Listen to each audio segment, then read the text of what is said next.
Okay, abusuan. Aha, ɛna yɛba breaki. Ɛde maa mo sɛ Ken Ofori Atta Interpol red notice for no ɔmo yɛ no free. Ɛyɛ ɔmo list ne so. Yɛba ɛba breaki no aha. Ɛde maa mo I think say 2 days ago. Na and the latest update on Ken Ofori Atta aha. Gossip Politics TV. So unsubscribe, subscribe, like, na hit say on the notification bell so na be any update be ever dropping on so. Wonsa ebetumi akabi. Na breaking news bɛn ɛna aba on Ken Ofori Atta. Ɛno ɛna ya project ɛde ato your screen no ɛnkyɛn ɛde amam no.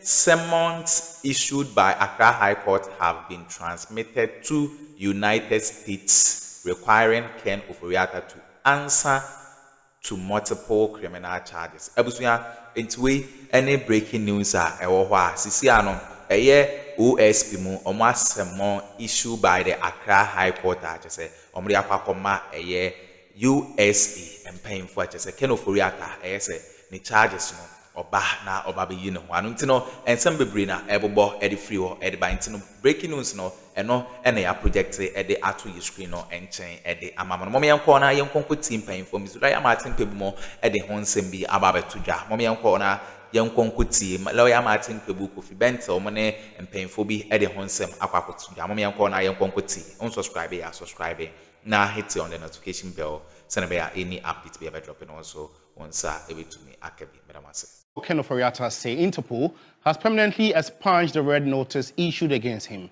In a statement dated February 13, 2026, his counsel said the Commission for the Control of Flies confirmed the deletion. However, the OSP in a statement confirmed the deletion but clarified that the detention of Ken Ofori Atta's name from the Interpol red notice was merely procedural following his arrest and detention.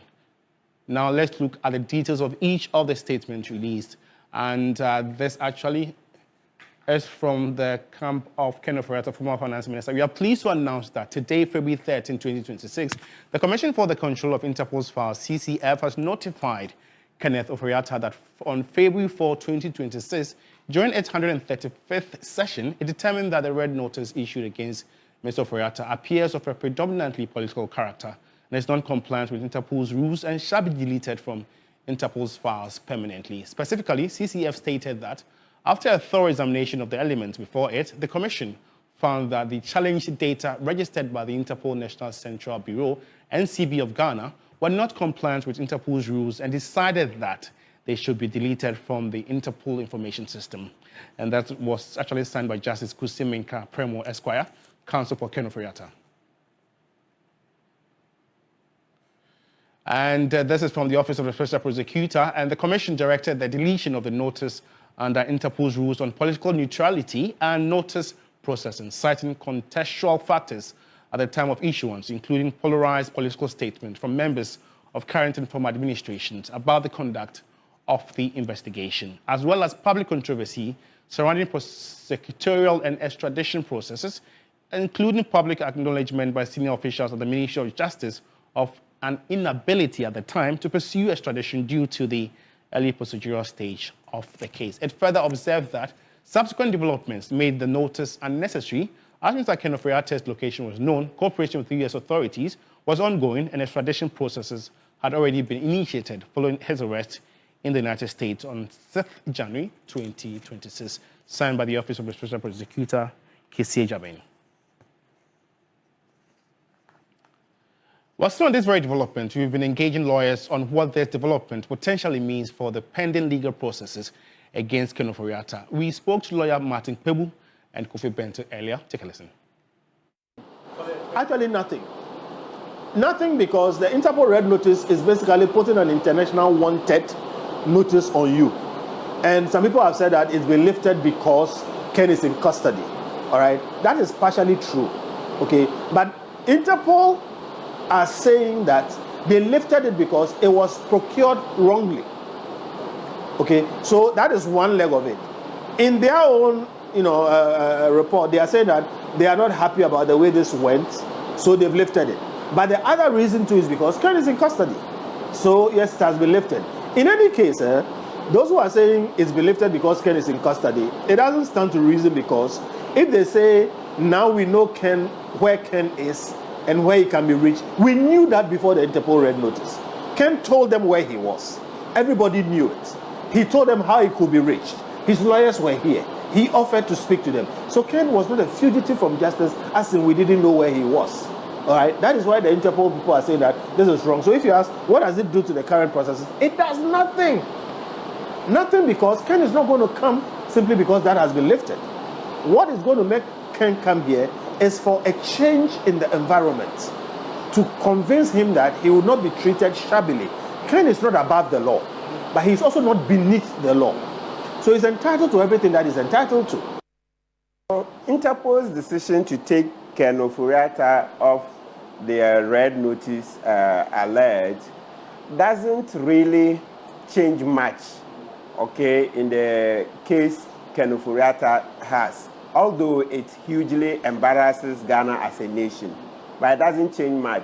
When I say it doesn't change much, what I mean is that currently, as we speak, there are two cases against Ken Ofori Atta. The ICE case is facing in the US, which can lead to his deportation. And then number two, the extradition proceedings. So you see that the American, we've applied to the US to extradite Ken Ofori Atta to Ghana. So when it succeeds, the American government can arrest him. He's in the US. So the American government doesn't need the Interpol red notice alert in order to arrest Ken Ofori Atta. No. The most important thing is that once the proceedings get to a stage, that's the extradition proceedings, where they agree that there is merit in what we've applied to them, the American government will go in and arrest him. So it's not like we've lost. Yes. So they're putting him on the list at the time just sought to blacklist him, but it didn't substantially affect Ken aside. Yeah, it blacklisted him a bit in terms of his business dealings. Remember, he was put on the red notice in June 2025. I think, yeah, ending of June 2025. Yeah, so it only made some businesses more difficult. That's more business difficult, but it didn't change much. So now, the key point is either the ICE case would lead to his deportation to Ghana, or the extradition case we are doing will lead to his arrest, because in order for the extradition case to continue, the first thing, once the US government agrees that there is merit, etc., they will first arrest him in order to let the court case go on. We are your election command center. And now, Director of Communications of the opposition MPP, Richard Ahiagba, has lashed out at the NDC for pretending and affirming the results of the recently held Ayawaso East NDC primary, which was characterized by vote buying. Appearing on key points earlier, Richard Ahiagba said the persistent bribery of delegates will weaken Ghana's democracy and give up power to the highest bidder. Take a listen. On the matter, and in doing so, have lost the opportunity for all of us to engage this matter expressly. All across, along the table here, people will agree with you. I think that it dilutes our democracy, the impact of these, money and gift giving to influence people. And the law was expressed. It says that anybody who does that commits an act of bribery. And so if that is a crime, then we should find a way to fight it. I want lawyers to tell us why we cannot find standing in court with that action consistent with 284. So I think that the NDC really has, they have to bow their heads in shame. I know this is just wrong. They themselves, a committee they put together, has found something to be untoward. But somehow the party is arguing that, because of the shortness of time to file with EC, and so therefore we're going to go ahead. We in Ayawaso East, we had an acclamation, we selected a candidate, we didn't do a primaries. So if they wanted, they can actually annul that election. In fact, there are members in parliament that have given them a pathway to doing that, annul it, and then you can do an acclamation. Even that day, you find a candidate, to come up. Because in the interest of advancing democracy, this is something that we need to deal with expressly. In the MPP, in the NDC. So it's not really a question of NDC problem per se. It's a problem that confronts our democracy, and the opportunity was presented. The country saw it. And so therefore, there was no way to hide it. And that moment, we need to rise to the occasion to deal with this matter expressly. And the NDC lost the opportunity. And that will be a blot on their history. And I think I agree with Matthew Kwebu to say that if our brother Baba Jamal, a good friend and a very distinguished individual, but yet his opportunity to go to Parliament has become a serious bone of contention. Nobody likes that. What happened? We don't like it because it weakens our democracy. It takes away the sanctity of the vote to the highest bidder. How can we have a democracy like that? On his part, former MP for Santia Akem North, Andy Apia Kubi, lamented that most MPs who embark on campaign activities are unlikely to recover their lost investment due to the huge financial burden that comes with active campaign. The problems of Cocoa Board is historic. So I don't agree with you that it started from 8 years ago. No. Well, there was a component called stabilization fund of all the calculations. And that was supposed to ensure that there is continuity and also Well, if you just tuned in, you're watching the Valentine edition of Weekend Central. And let's know what you make of stories that have aired so far. We're active on Facebook, TV Swing, and engage us, hopefully.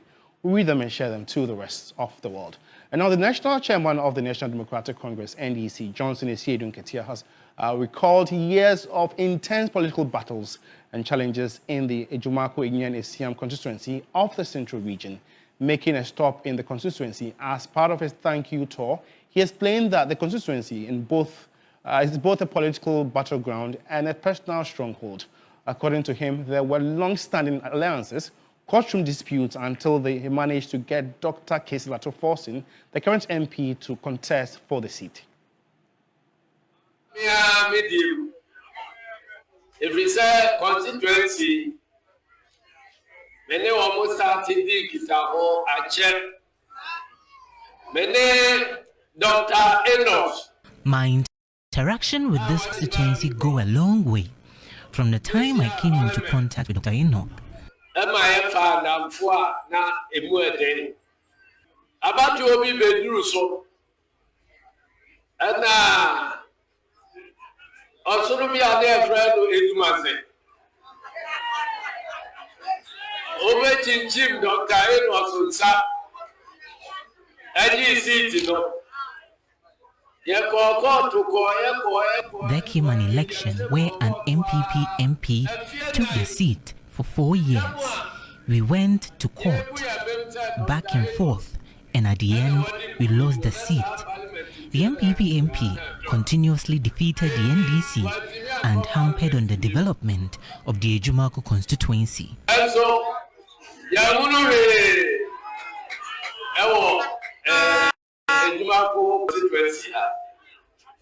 When I'm in my general secretary, and I'm in Gosia Bractia, a friend at 247.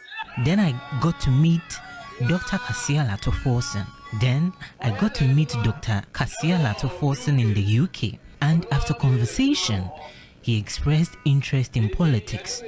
Ultimately, he won the seat back for the NDC.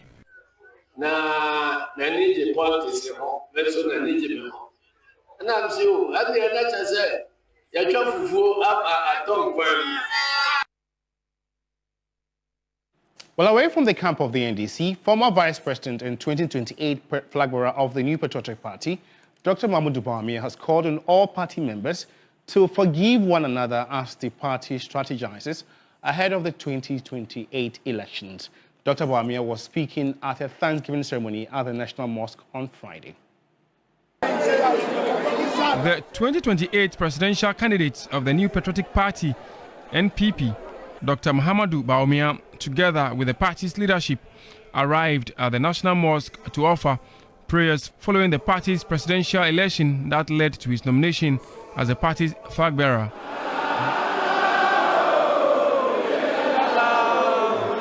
In his speech, Dr. Bawumia expressed heartfelt gratitude to his campaign team, parliamentary supporters, and party executives following his strong showing in the New Patriotic Party presidential primaries held on Saturday, 31st January 2026.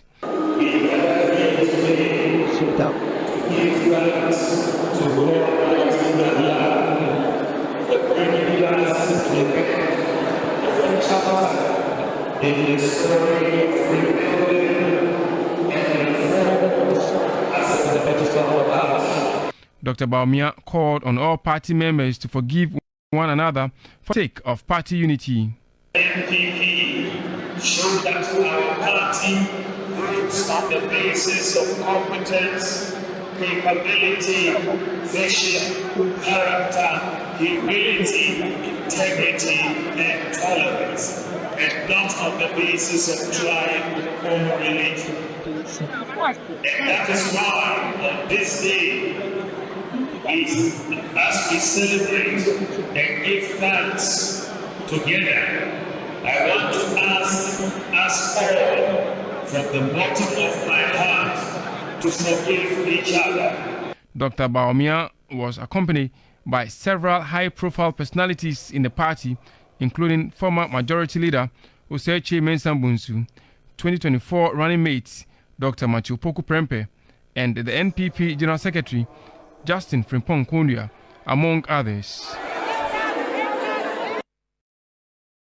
Okay, abusua we ne ensema ekoso our political highway so Ken Ofori Atta and I did the latest update at the Brema enye asam keto akra enti any update ene yebegu so abriki latest update on Interpol red notice on boy in so enti abusua on hit on the notification bell na hit na any update on Ken Ofori Atta ni issue ni biano because ensem bebre na ebobo e de fa ho e de ba enye asam keto akra medamase.